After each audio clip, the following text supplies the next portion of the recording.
du coup, nous, on va aborder un sujet qui est un peu plus, enfin, moins technique, mais tout aussi important, qui est du coup de savoir comment impliquer les collaborateurs, et notamment dans les cabinets comptables, et donner du sens à leurs travaux.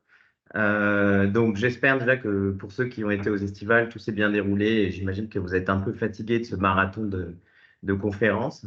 Alors, de notre côté, nous, on rentre d'un séminaire admis, donc on est aussi un peu fatigué, mais on va voir aujourd'hui que ce genre d'événement est très important justement pour fédérer des équipes, fidéliser des collaborateurs et les retenir. Donc, je vais débuter je vais vous rappeler un peu des mauvais souvenirs, mais c'est vrai que l'épidémie de Covid-19 a un peu bouleversé le rapport que les gens, et notamment les collaborateurs un peu plus juniors et débutants, peuvent avoir vis-à-vis du monde de l'entreprise et du travail. Et on peut considérer que cette épidémie a laissé une vraie empreinte sur le rapport qu'ils peuvent avoir avec leur relation au travail. Et elle a complètement redéfini la place du travail dans la vie des collaborateurs. Et ça, on le ressent un peu au quotidien. C'est pour ça qu'il faut que, en termes de management et de ressources humaines, on arrive à trouver les bons leviers, les bons outils pour adapter en fait nos communications, les événements, etc. Donc effectivement, cette épidémie a fait naître également de nouvelles attentes et elle a transformé un peu les organisations, dont les cabinets comptables. Donc ça ne concerne pas uniquement la satisfaction à l'égard du travail, mais aussi la place et le temps qu'on va accorder au travail. Donc le respect du droit à la déconnexion, la répartition entre vie professionnelle et vie personnelle, etc.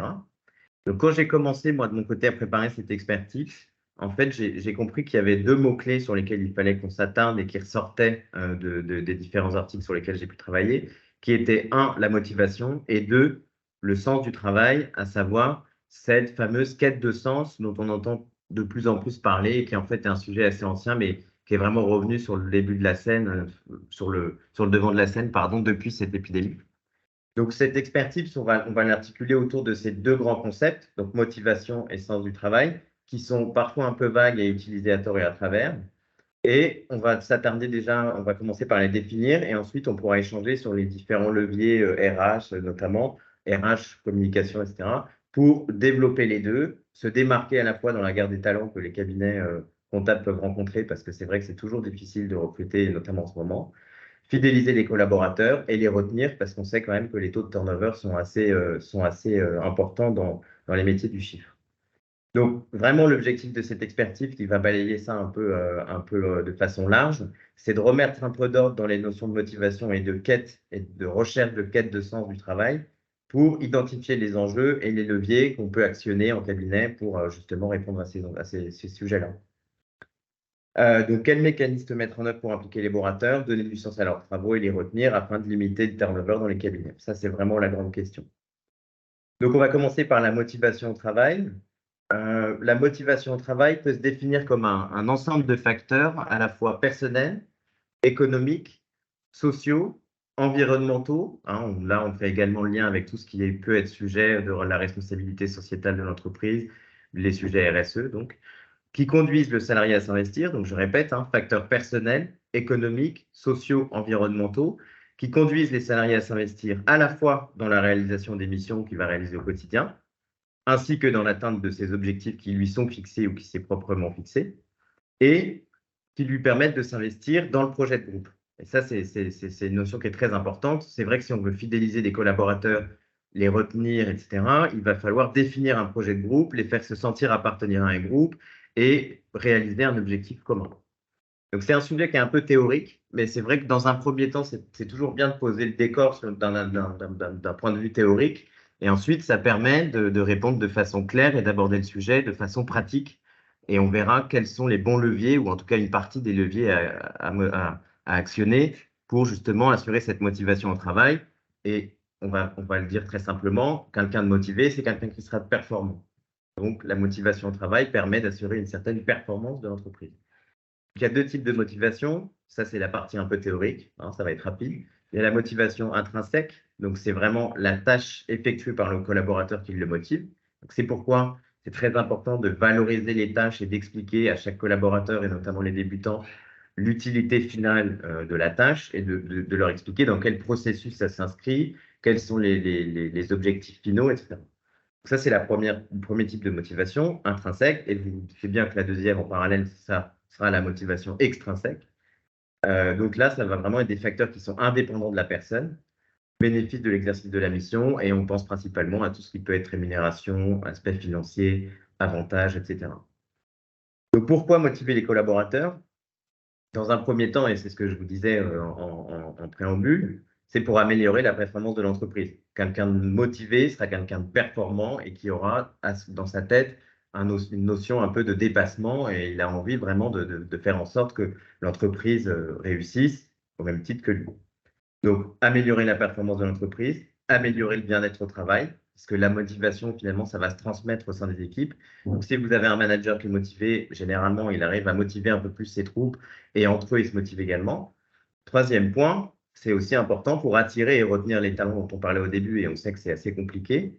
Donc, c'est vrai que travailler sur l'engagement des collaborateurs via des actions assez concrètes, donc là, on refait le lien avec les sujets de communication et de ressources humaines, ça permet d'assurer la rétention des collaborateurs, hein. Donc, c'est pour ça qu'on peut parler d'une boucle un peu vertueuse, motivation, engagement, performance, attractivité de l'entreprise et finalement bien-être. Tout le monde y trouve son compte. Donc, quel levier on peut actionner pour impliquer et motiver les collaborateurs? Pour ça, il faut réfléchir un peu aux facteurs de motivation qu'on peut, mais même nous, à notre propre niveau, connaître. Donc, le premier, si on fait un rapide tour de table, j'imagine que le premier, ça sera tout ce qui est attrait à la rémunération, donc notamment l'intéressement, la participation. Plus récemment, l'actionnariat salarié. Donc, le cabinet d'Anjan et Associés, par exemple, est le premier cabinet d'expertise comptable à avoir mis en place ce process-là. Donc, il y a la totalité des collaborateurs sont actionnaires salariés, donc sont actionnaires du cabinet. Donc, ça, c'est aussi une source de motivation et de volonté d'être performant. Donc, la rémunération, le projet d'entreprise, les conditions de travail, évidemment, le cadre dans lequel vous allez évoluer, les perspectives et le développement des compétences professionnelles au niveau individuel, hein, pour motiver le collaborateur, parce que là, c'est son intérêt propre, et le type de management. C'est vrai qu'on peut avoir des types de management un peu plus directifs que d'autres. Alors, une fois qu'on s'interroge sur le pourquoi de cette motivation, le plus intéressant reste encore de savoir comment. Donc moi, j'ai essayé de réfléchir à des leviers et à quelques idées, mais ce n'est pas du tout exhaustif, de ce que j'ai pu vivre ou en tout cas tester ou en tout cas ce qu'on a pu mettre en place, notamment au sein de Dangean et Associés, mais des techniques de motivation de collaborateurs. Voilà, donc moi j'en ai listé 4. Évidemment, ce n'est pas exhaustif. On pourra parfaitement en parler ensuite si vous avez d'autres pistes ou des interrogations sur ce point. Le premier que j'ai pu identifier, c'est vraiment ce qu'on peut considérer et ce qui s'appelle un peu, c'est un peu pompeux, mais les ateliers d'intelligence collective. Donc, clairement, on réunit un groupe de collaborateurs. Ça permet de stimuler la créativité sur des sujets variés qui ne sont pas forcément ceux des experts comptables, notamment, je pense à chez nous, donc le pôle communication a établi un pool de collaborateurs qui réfléchit aux actions de communication internes et externes à mener. Donc, ça les permet de se projeter un peu sur d'autres sujets que les sujets purement comptables. Et du coup, c'est motivant parce que ça permet de se sentir appartenir à un projet d'entreprise. Donc, le premier, c'était les ateliers d'intelligence collective. Le deuxième, ce sont des challenges d'entreprise. Donc là, c'est vraiment c'est plutôt des compétitions d'idées, des jeux concours, etc. Par exemple, nous, le slogan chez Dangean et Associés, c'est le fruit d'un concours interne où les collaborateurs ont tous proposé une idée et à l'issue de ce concours, ben, il a été désigné un gagnant. Et donc, le slogan de l'entreprise est vraiment le fruit des collaborateurs du cabinet. Donc, les ateliers d'intelligence artificielle, les challenges d'entreprise. Troisièmement, évidemment, il faut récompenser l'engagement des collaborateurs qui s'impliquent, hein. Donc, soit au niveau individuel via des formations ou d'autres avantages, notamment financiers, et collectivement, on encourage la motivation et l'esprit d'équipe. Parfois, ça peut paraître un peu futile, mais au final, c'est très bien perçu et c'est toujours très important. Des déjeuners d'équipe, des petits verres à droite à gauche, etc. Ça paraît léger, mais en fait, ça a vraiment du poids sur la motivation des équipes. Et quatrième point que j'ai pu identifier, c'est de proposer le partage de connaissances et le partage de savoir-faire des collaborateurs. Donc, faire des formations, prendre la parole au sein d'un groupe de travail et former les collaborateurs sur un sujet sur lequel vous avez pu être amené à travailler et eux non. Enfin, voilà. Donc, vraiment du partage d'expérience et proposer aux collaborateurs de partager en fait leur savoir-faire. C'est une façon aussi de les motiver et quelque part de les mettre en valeur. Ça, c'était le premier axe, en fait, j'ai envie de dire, sur la motivation. Et le deuxième point sur lequel on va s'attarder un peu, c'est la quête de sens. Donc, c'est vraiment un sujet qui est devenu, enfin, qui est en tout cas de plus en plus prégnant post-Covid. Mais en vérité, c'est une notion assez ancienne qui est vraiment, comme je vous disais au début, revenue sur le devant de la scène suite à l'épidémie. Donc, c'est pas évident de définir la notion de quête de sens au travail. C'est vraiment un concept qui est assez compliqué à définir. Premièrement, parce que cette notion de quête de sens, elle revêt toujours un caractère assez subjectif. Mais globalement, on peut dire que la notion de quête de sens, c'est l'aspiration d'un collaborateur à trouver un métier qui lui correspond et dans lequel il a toutes ses chances de s'épanouir professionnellement. Qui lui correspond et dans lequel il a toutes ses chances de s'épanouir professionnellement. Et c'est vrai que de plus en plus de salariés souhaitent aujourd'hui trouver du sens dans les missions qu'ils font, et qui leur sont confiées, et ils souhaitent également s'engager pour des causes, et là on refait le lien avec les sujets RSE, des causes qui leur tiennent vraiment à cœur, notamment protection de l'environnement, etc. Donc c'est vrai que le travail a le sens que chacun veut bien lui donner, mais globalement on peut quand même se dire que les conditions sont basées, enfin l'approche globale est basée sur des éléments communs qui sont partagés de façon implicite par l'ensemble des collaborateurs. Donc, c'est difficile à définir, mais globalement, il y a quand même un tronc commun qui nous permet de nous baser et de réfléchir sur les actions à mener et les leviers à actionner en termes de ressources humaines et de communication. Donc, petite précision, moi j'avoue que quand j'ai préparé l'expertise, je pensais que c'était un sujet qui concernait surtout les jeunes générations, la recherche de quête de sens, c'est ce que je vous disais au début. Mais alors, en réalité, c'est assez faux.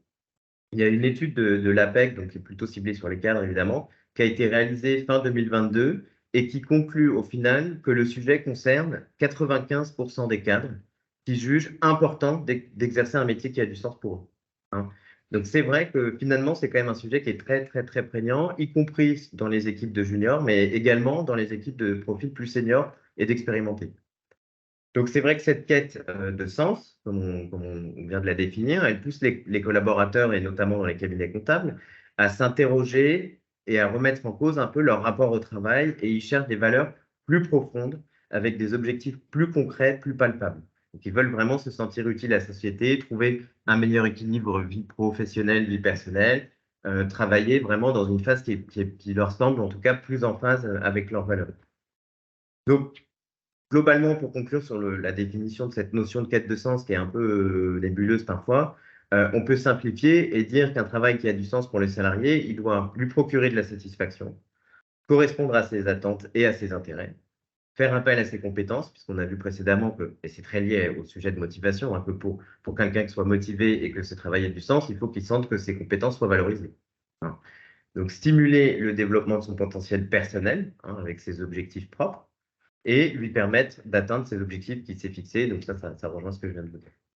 Donc cette quête de sens, c'est à la fois un objectif à atteindre pour nos collaborateurs et, deuxièmement, une stratégie à mettre en place par les managers. Hein. Et évidemment, les managers ont le rôle de courroie entre la direction et puis les collaborateurs. Donc, quels sont les leviers RH que l'on peut identifier? Pareil, ce n'est pas exhaustif. Je pense qu'il y en a d'autres et je suis preneur qu'on puisse en discuter après ou plus tard éventuellement. Quels sont les différents leviers qu'on peut mettre en place pour répondre à cette quête de sens? En fait, il faut voir le sujet en se disant, bon, pour avoir la quête de sens, j'ai besoin de satisfaire des besoins. Hein. Donc moi, j'en ai identifié 5. Il y a le besoin d'accomplissement de soi, le besoin d'estime, le besoin d'appartenance, le besoin de sécurité et ensuite des besoins un peu plus larges, des besoins qu'on peut considérer de physiologiques. Donc, besoin d'accomplissement de soi, besoin d'estime, besoin d'appartenance, besoin de sécurité et des besoins physiologiques.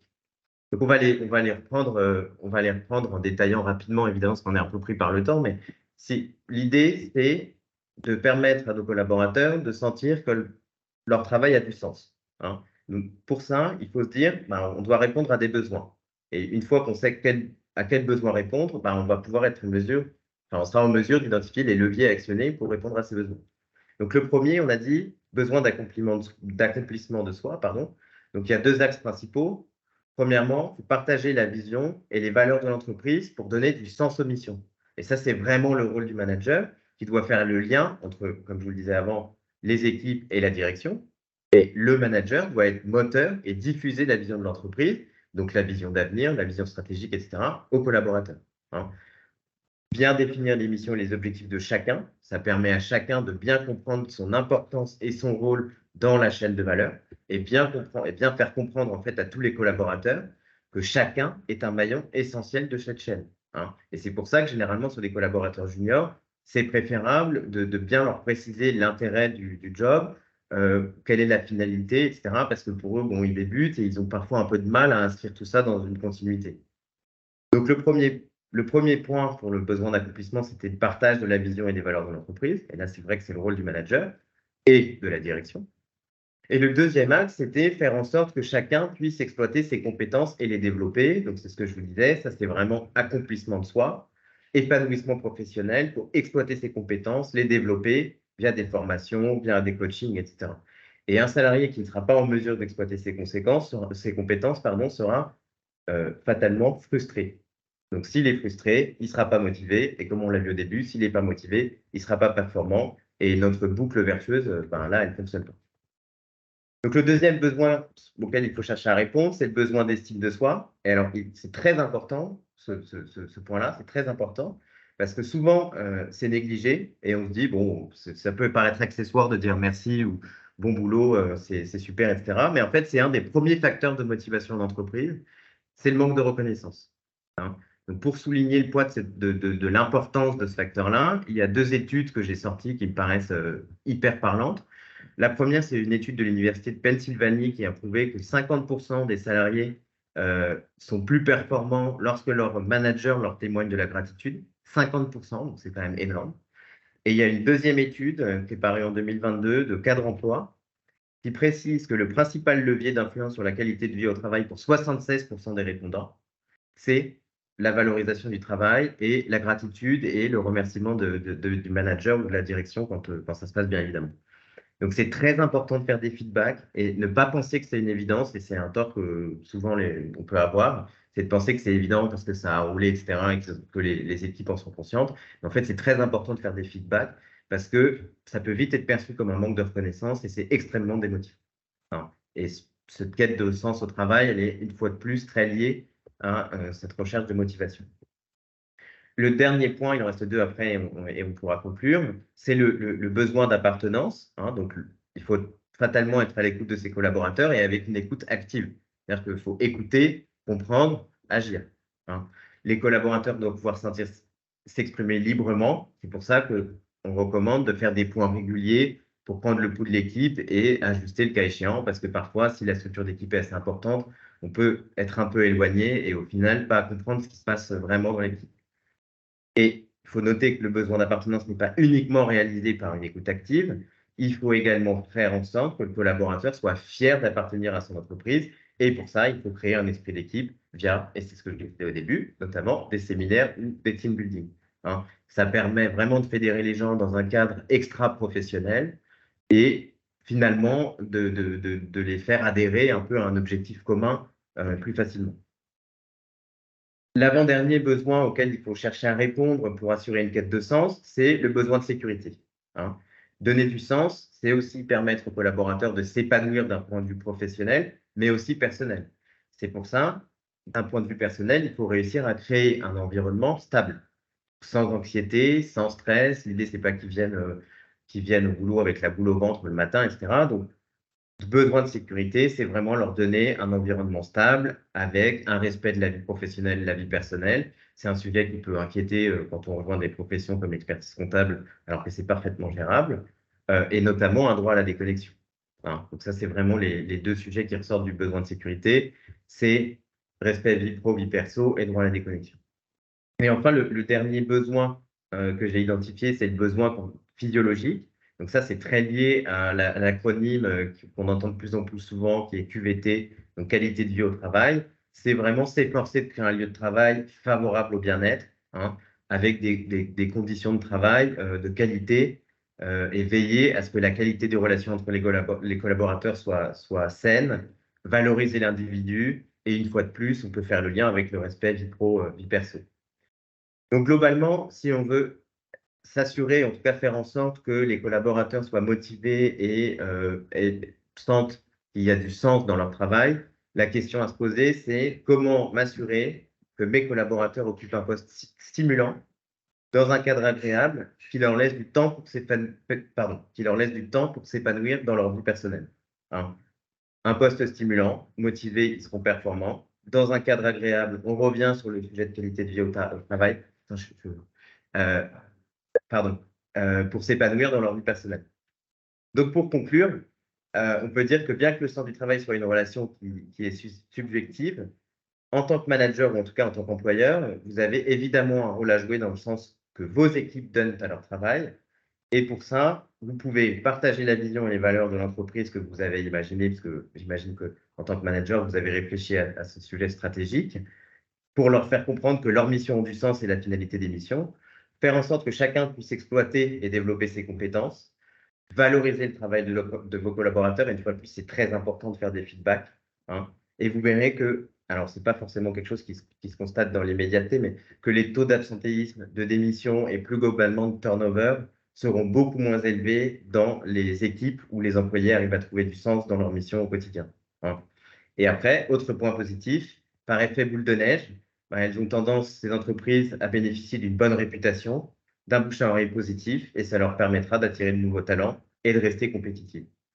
Voilà. Donc, je pense que c'est un sujet qui va intéresser de plus en plus de cabinets comptables. Il y a beaucoup de cadres qui vont réfléchir à ces sujets-là, sachant qu'il y a plus de 45% des actifs qui envisagent de changer d'activité et de quitter leur emploi dans les 2 ans. Donc, je pense que c'est un sujet sur lequel il va falloir travailler, notamment dans les cabinets comptables, et ça sera peut-être un sujet pour les prochaines estivales. Voilà, n'hésitez pas si vous avez des questions. Merci Adrien. Très vivant et emballant, effectivement. Ça peut poser des questions, mais c'est vrai qu'on est peut-être un peu short en temps. Écoutez, de toute façon, vous retrouverez ces interventions sur le site de l'annexe CJEC, sur la chaîne YouTube également d'Anjouan Associés et d'annexe CJEC. Et vous pouvez nous contacter Gain Assurance autant de fois que vous voulez dans le réseau. On est tous à votre disposition. On a quand même 940 agents pour ça. Il me reste à vous souhaiter, parce que je vois le temps tourner, puisqu'il n'y a pas de questions, à vous souhaiter de très bonnes vacances. On se retrouve le 11 septembre. Alors, Adrien reviendra avec la prise de parole en public. Et nous, on sera sur le volet 2 de la protection sociale du dirigeant. Et cette fois-ci, on étudiera les TNS. On avait étudié les salariés le mois dernier, on fera les TNS. Donc, très bonnes vacances à tous. N'hésitez pas à nous faire remonter vos questions. Et à très bientôt. Et merci aux intervenants.